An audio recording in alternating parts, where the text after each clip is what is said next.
Lu yang galbay dipinjol Ipoji tetap waspada dan hati-hati. Kenapa? Ini nasabah baru telat berapa hari aja udah datengin sama desa lapangannya. Aduh, kacau ini. Nah, teman-teman yang punya galbay dipinjol Ipoji tetap hati-hati dan waspada karena di sini akan gue informasikan tentang desa lapangan dari pinjol Ipoji. Yang galbay di Ipoji, jangan takut dulu karena kita akan berikan solusi yang terbaik bagi teman-teman yang saat ini galbay pinjol. Disclaimer bahwa konten ini tidak untuk menakutin teman-teman yang galbay pinjol, tapi gua akan berikan solusinya ketika teman-teman didatangi desa lapangan ataupun pinjolnya ternyata ada desa lapangan. Apa yang harus kita lakukan? Apa yang kita harus gunakan? Nah, ini teman-teman harus tonton video ini sampai selesai karena akan gue berikan secara rinci, secara detail tentang galbay di pinjol Ipoji. Oke, kita akan masuk saja ke dalam pembahasannya.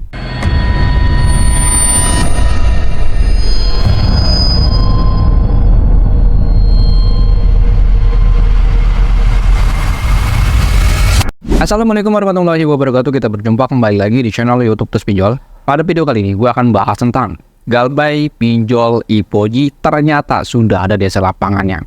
Desanya sudah memberikan surat tugasnya. Ini teman-teman yang teman-teman harus waspada dan harus hati-hati, dan teman-teman sudah siapkan strateginya bagaimana ketika desa lapangannya ini sudah datang ke tempat kerjaan Anda atau ke rumah Anda. Tolong perhatikan ini, tapi sebelum gua akan berikan solusinya, gua akan berikan alur ceritanya terlebih dahulu agar teman-teman paham mengerti saat Anda proses galbay pinjolnya.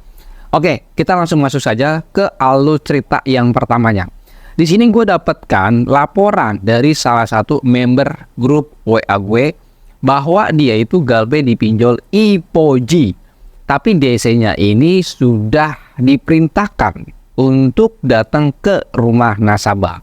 Ya, desa ini memberikan buktinya bahwa dia ini desanya diperintahkan untuk menagih Anda di rumah Anda. Oke, buktinya adalah seperti ini. Kalau ngelihat seperti ini, pasti yang udah paham pinjol pasti bakalan ketawa. Ah, ini bohongan, ini bohongan. Itu bagi teman-teman yang sudah suhu, yang sudah pemain lama pinjol pasti akan bilang seperti itu. Tapi di sini untuk konten yang baru pemulai galbay pinjol yang takut dengan DC, lu perhatikan dulu sampai selesai. Di sini kita akan pulas. Jadi desa lapangan pinjol ini memberikan surat berupa PDF dengan judulnya surat penugasan kolektor. Nah, di situ ada label Ipoji, di sebelah kanannya ada label OJK. Gila, berani banget ya menampilkan label OJK. Surat penugasan kolektor. Nah, kalau kita lihat dari fisiknya melalui PDF-nya, ini hanyalah sebuah template. Jadi desa ini mengambil template yang ada di Google. Nanti kita akan berikan buktinya. Yang selanjutnya, teman-teman, kalian bisa perhatikan keputusan ini diberikan kepada itu nama nasabahnya, kita blur. Hari tanggal Sabtu 6 Juli 2024 dengan surat ini kami beritahukan bahwa akan ada kunjungan penagihan untuk membantu penjemput dana pelunasan sesuai dengan nominal yang tertera di aplikasi karena sepertinya Anda tidak bisa membayar melalui transfer. Mohon kiranya untuk bisa bekerja sama dengan petugas kami di lapangan dengan nama-nama yang sudah dicantumkan sebagai berikut. Jadi dalam tabel itu adalah desa lapangannya, bro. Wah. Utang 1 juta yang nagih ya sekampung. Wah. Sama saja ya perusahaannya membangkrutkan perusahaannya ini, bro. Sama saja perusahaan ini ya menghancurkan perusahaannya dia. Kenapa? Ini desanya diterjunkan sampai satu kampung, bro, untuk menagih nasabah yang galbay pinjol cuman utang 1 juta. Ya.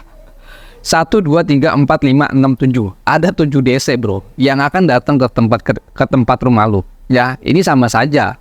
Ya, pinjolnya membuang-buang duit, tahu gak? Karena satu personil ya mungkin dia akan mengeluarkan biaya mungkin 40% ataupun 50% kalau penagihannya berhasil. Oke, ya sampai selesai. Dalam tabel itu ada nama DC-nya Riko, Manurung, Johan, Pedro. Wih, namanya ini serem-serem. Namanya juga serem-serem ya. Kalau teman-teman yang awam dengan nama ini ya pasti bakalan takut. Tapi kalau teman-teman yang pemain lama pasti bakalan ketawa ini, bro. Ya, dan juga ada nama ID kolektornya. Oh, aduh, namanya lengkap banget ya. Tapi teman-teman, ya ini nggak masuk di akal juga, nggak masuk di akal. Nggak masuk di akal gini, lu punya utang 1 juta. Tapi yang nagihnya itu, ya perusahaannya menyuruh satu kampung untuk menagih lu. Sedangkan kalau lu nyuruh orang, pasti kasih upah. Nah kalau misalkan upahnya ini 1 juta untuk 1 orang, dikali 7 orang, sudah 7 juta. Sedangkan tagihan lu cuman 1 juta.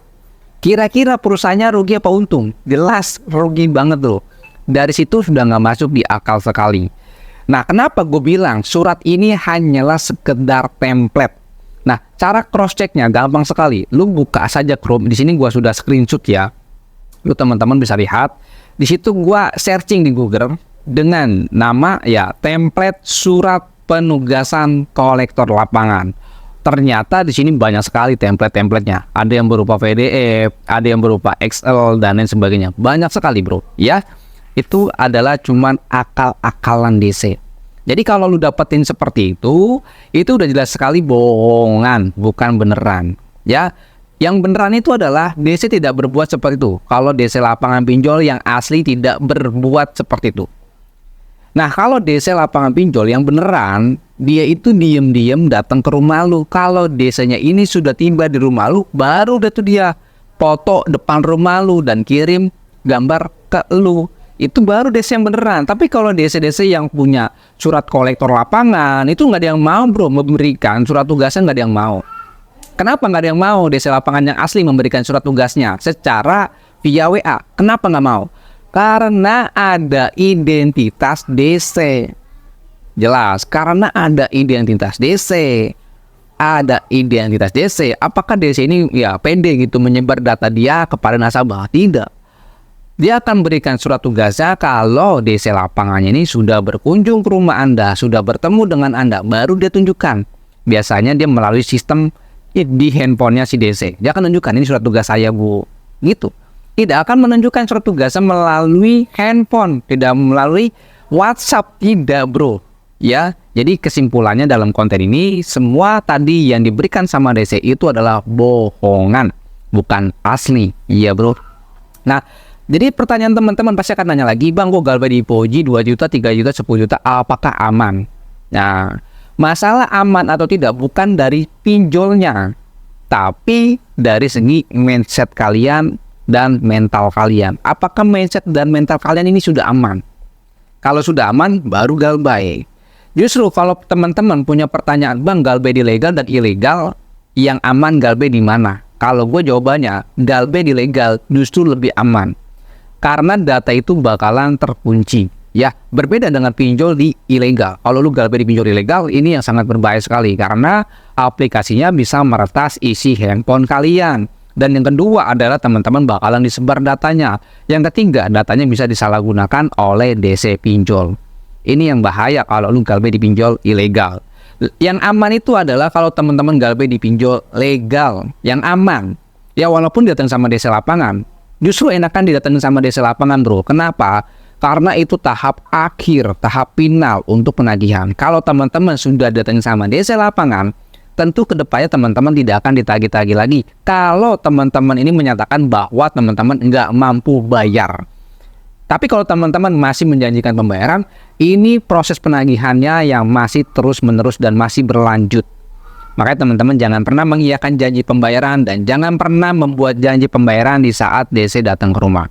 Untuk DC lapangan Ipoji belum ada untuk sampai saat ini. Informasinya di Telegram ataupun di WhatsApp gue yang gue sudah bangun grup ini dari tahun 2019 sampai sekarang ini belum ada yang didatengin DC lapangan dari Ipoji. Tapi ada juga informasi di Google yang pernah gue lihat itu ada 1 orang yang datengin. Tapi itu tidak valid sekali informasinya. Karena baru 1 orang. Belum menyeluruh informasi itu ada. Ya, jadi mungkin segitu aja informasi yang gue sampaikan. Jadi teman-teman kalau lu galbay pinjol, jangan pernah melihat, membaca chart DC. Kenapa? Karena kalau teman-teman bagi pemula, ini teman-teman mentalnya bakalan jatuh.